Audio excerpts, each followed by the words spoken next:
দাউ দাউ করে জ্বলছে যুক্তরাষ্ট্রের বিখ্যাত শহর লস অ্যাঞ্জেলস। হাজারো স্বপ্নের ঘর পুড়ে ইতিমধ্যে একাকার হয়ে গেছে। তাসের ঘরের মতো একে একে সব নিশ্চিহ্ন হয়ে যাচ্ছে চোখের সামনে। প্রাকৃতিক এই দুর্যোগটি এখন সারা বিশ্বে আলোচনার তুঙ্গে। এই ঘটনাকে কেন্দ্র করে নেটিজেনদের মধ্যে এক প্রকার নেতিবাচক চিন্তাভাবনা দেখা যায়। নেটিজেনদের মতে গাজা ইসরায়েলের যুদ্ধে যুক্তরাষ্ট্র জড়িত থাকার ফলে এই করুণ দশা যুক্তরাষ্ট্রের। এ সময় অনেক মুসলিম নাগরিকদের যুক্তরাষ্ট্রের এই অবস্থার জন্য তাদের কর্মের ফলকে দায়ী করে ধর্মীয় ইস্যু তুলে আনেন। লস অ্যাঞ্জেলসকে মূলত বলা হয় পাপের শহর। এই এলাকাতেই বসবাস করেন হলিউড তারকাসহ কোটি কোটি ডলারের বাড়ির মালিকেরা।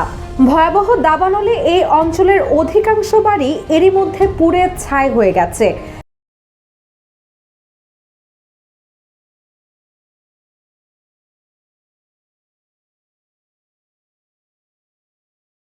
এখন এই শহরটি পুড়ে রীতিমতো শ্মশানে পরিণত হয়েছে।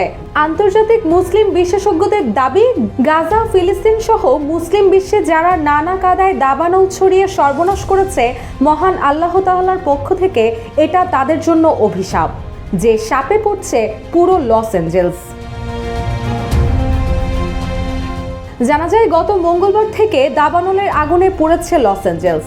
এতে পুড়ে ছারখার হয়ে গেছে কয়েকশো বাড়িঘর। 6 দিন পেরিয়ে গেলেও এখনো নিয়ন্ত্রণে আনতে পারেনি দাবানলের এই ভয়াবহতা। দাবানলের শুরুর দিকে বাতাসের গতি প্রায় 160 কিলোমিটার পর্যন্ত উঠেছিল। গেল শুক্রবার তা অনেকটাই কমে আসে। বুধবার পর্যন্ত আবহাওয়া পরিস্থিতি খারাপ থাকলেও বৃহস্পতিবার থেকে পরিস্থিতি কিছুটা স্বাভাবিক হতে পারে বলে জানায় স্থানীয় আবহাওয়া অধিদপ্তর। বর্তমানে লস অ্যাঞ্জেলসে 4টি দাবানল সক্রিয় রয়েছে।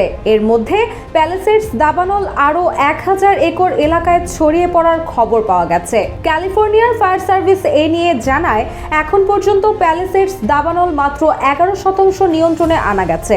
এই দুই দাবানলকে ইতিহাসের সবচেয়ে ভয়াবহ বলা হচ্ছে।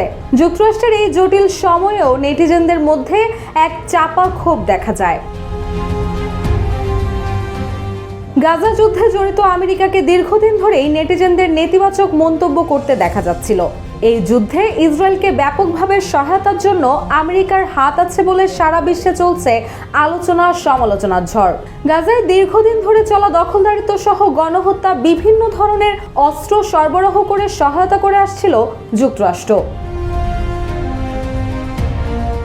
এদিকে গাজায় দখলদারির বর্বরতা নিয়ে আন্তর্জাতিক সম্প্রদায়কে মনোযোগী আবার একই সঙ্গে নিষ্ক্রিয় থাকতে দেখা যায়। কয়েক মাস ধরেই গাজায় সর্বাত্মক হামলা চালিয়ে যাচ্ছে ইসরায়েল। দেশটির সশস্ত্র বাহিনীর নির্বিচার বোমাবর্ষণ ও স্থল অভিযানে প্রাণ হারিয়েছেন 22,000-এরও বেশি ফিলিস্তিনি। তা সত্ত্বেও যুক্তরাষ্ট্র জানায় গণহত্যা হচ্ছে না, আর এতে ক্ষোভে ফেটে পড়ে মুসলিম নাগরিকরা।